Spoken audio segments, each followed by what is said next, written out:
In the modern world, power isn't only measured by military might or diplomatic influence.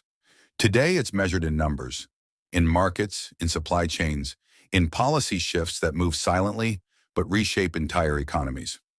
One of the most powerful tools in this economic arsenal is something simple, yet deeply strategic: the tariff. A tariff is, at its core, a tax on imported goods. On the surface, it's a way to make foreign products more expensive, giving domestic industries a competitive edge. But beyond the surface, tariffs have evolved into something much more complex.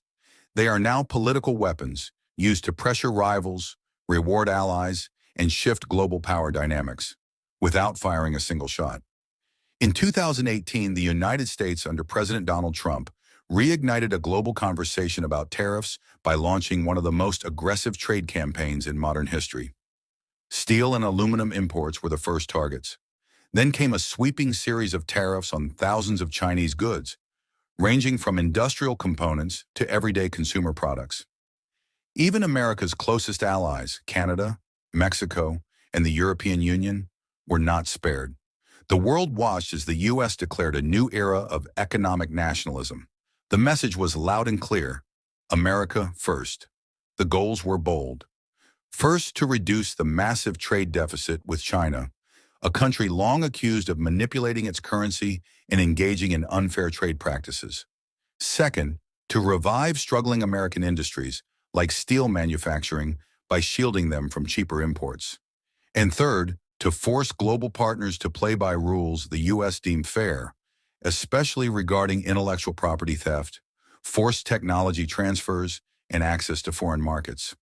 But with every action comes a reaction. China responded swiftly, imposing tariffs of its own, particularly targeting American farmers, one of Trump's core political bases. Soybeans, corn, and pork exports were suddenly hit with barriers, leaving U.S. farmers scrambling for alternatives. The European Union followed suit, targeting iconic American exports like motorcycles, whiskey, and denim. The global economy began to shift, not through diplomacy or war, but through pricing, policy, and economic retaliation. Back home in the U.S., the impact was mixed. Some industries did benefit from the new protections. Steel plants reopened. Jobs returned to certain towns. But the broader economy felt the pinch. Tariffs raised costs for American businesses that relied on imported materials.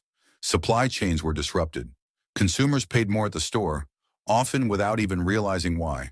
And farmers, caught in the crossfire, were forced to rely on multi-billion-dollar bailout programs to stay afloat. The very tool meant to protect them became the reason for their financial instability. Then came a change in leadership. When Joe Biden entered the White House in 2021, many expected a reversal of Trump's trade policies. But that reversal never fully came. Instead of dismantling the tariff framework, the Biden administration kept many of the measures in place, especially those aimed at China. The focus, however, began to shift. Tariffs were now tied not just to trade, but to national security. The global competition for microchips, rare earth minerals, and high-tech manufacturing made it clear: economic independence was no longer just a preference. It was a necessity. The world took note and followed suit. China accelerated its efforts to become self-sufficient in technology and agriculture. India imposed its own protective trade measures to boost local manufacturing.